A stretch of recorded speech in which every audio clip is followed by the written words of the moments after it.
샬롬, 좋은 아침입니다. 오늘도 우리에게 주어진 생명 그냥 의미 없이 주어진 것 아니라는 거 기억하시면서 오늘도 우리에게 주신 하나님의 은혜와 또 계획이 있음을 기억하며 오늘도 감사로 이 하루를 시작하는 저와 여러분 되기를 소망합니다. 자, 이 3장에 들어서 제사장에게 그리고 이어 어제 본문에서는 이제 레위인에게 하시는 그 말씀이 등장을 했죠.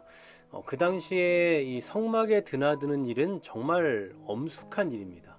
그냥 쉽게 해서는 안 되는 일이에요. 우리가 이미 생각해 본 것처럼 언제나 성막을 중심으로 이렇게 진을 치고 있지 않았습니까? 그것도 두 겹으로 항상 쳐져 있었어요. 이렇게 진을 배열해서 그렇게 사방으로 진을 칠 정도로 이 성막은 언제나 그 중앙에 중심의 위치에 있었지만 그러나 아무도 그곳에 쉽게 접근해서는 안 됐습니다. 접근을 하면 어떻게 된다고요? 외인이 가까이 하면 죽는다라고 말씀하셨죠. 심지어 레위인까지도 마찬가지입니다. 회막에서 봉사하는 일을 하는 사람들임에도 불구하고 하나님께서는 레위인조차도 그곳에 접근하지 못하게 하셨어요.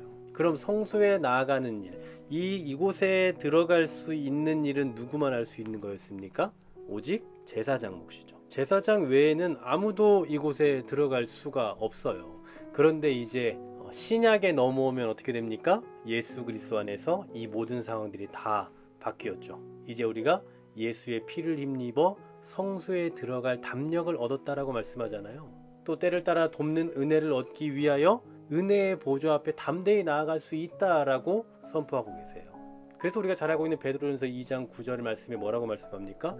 너희는 뭐라고요? 택하신 족속이요 왕 같은 제사장이다. 여러분, 우리는 이런 존재가 되었어요. 예수 그리스도의 피로 인해서 왕 같은 제사장으로서의 삶을 살게 된 존재다라는 사실이죠. 얼마나 큰 은혜인지 모릅니다. 이러한 사실을 언제나 우리가 기억해 둠으로써 이제는 우리가 어떤 중보자, 다른 사람을 의지하면서 하나님 앞에 나아가는 게 아니라 오직 예수 그리스도만을 중보자로 삼고 하나님 앞에 나아갈 수 있는 존재가 되었다라는 것을 잊지 말아야 될 겁니다. 그러면서 오늘 본문에서는 어제 본문에 이어서 계속해서 레위인에 대한 말씀을 좀 하고 계시는데요. 12절, 13절 말씀을 쭉 보시면 반복되는 표현이 있습니다. 12절에 레위인은 내 것이라, 13절에도 그들은 내 것이 될 것임이라 하고 말씀하죠. 그러면서 어떤 사건을 언급하고 계십니까? 13절에 보시면 애굽 땅에서 그 처음 태어난 자를 다 죽이던 날에 이스라엘 처음 태어난 자는 사람이나 좀 다 거룩하게 구별하였다. 어떤 사건인지 다 알고 계시죠?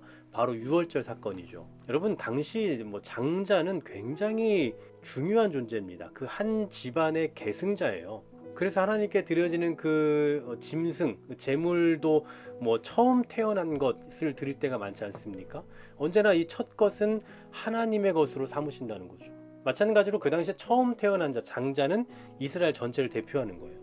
그런데 오늘 본문에서 뭐라고 말씀합니까? 12절에 보시면 이스라엘 자손 중에 태를 열어 태어난 모든 마디를 대신하게 하였다. 모든 마디를 대신한다. 이게 누구라고요? 바로 레위인이라고요.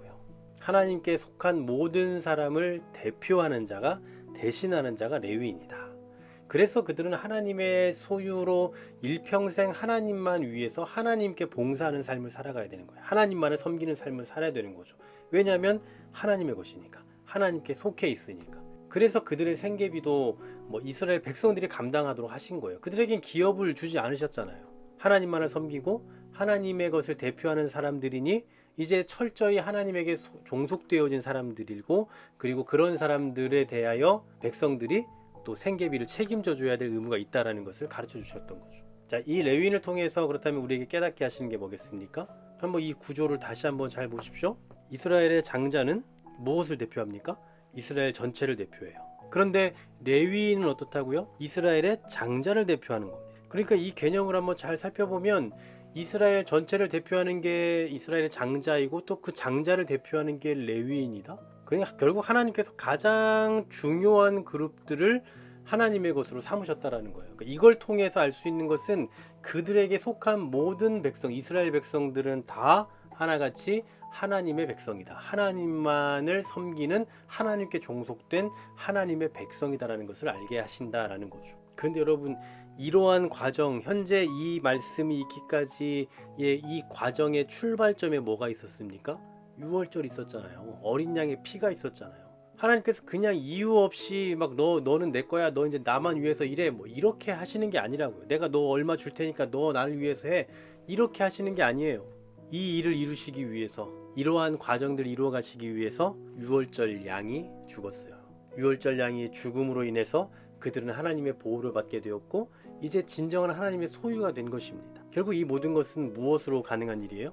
바로 은혜인 거죠. 모든 게 하나님의 은혜예요. 레위인이 모든 이 처음 난 자들의 이 대표가 되고 대신할 수 있는 존재가 되었다라는 것도 은혜이고요.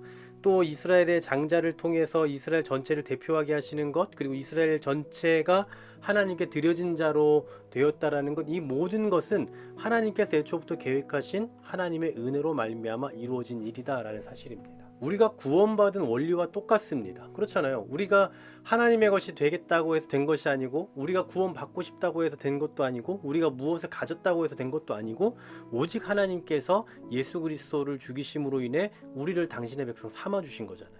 레위인을 모든 처음 난 자를 대신하게 하셨던 것처럼 바로 우리도 그러한 백성으로 삼아 주셨다라는 사실이에요. 그래서 우리가 하나님을 섬기는 게 마땅한 겁니다. 하나님께서 먼저 우리를 당신의 자녀 삼아 주셨고, 또 하나님께서 우리를 이 레위인으로서 이스라엘 전체를 대표할 수 있는 백성으로 삼아 주셨으니 그 은혜에 감사함으로 우리는 오직 하나님만을 섬기며 하나님께만 봉사하며 가야 하는 그런 존재다라는 사실입니다. 오늘도 우리가 하나님만을 섬기며 사랑해야 되는 그 이유가 너무나도 명백하죠. 하나님께서 먼저 우리를 택하셨기 때문입니다. 이 사실을 잊지 마시고 오늘도 우리가 살아가는 그 삶의 자리에서 하나님의 그 선택하심과 하나님의 사랑을 기억하며 감사함으로 살아가시고, 하나님만을 향해 봉사하겠다라는 심정으로, 하나님만을 섬기며 살아가겠다라는 심정으로 또 하루하루를 살아가는 우리 모두가 되기를 간절히 소망합니다. 하나님 감사합니다. 하나님께서 선택하셨고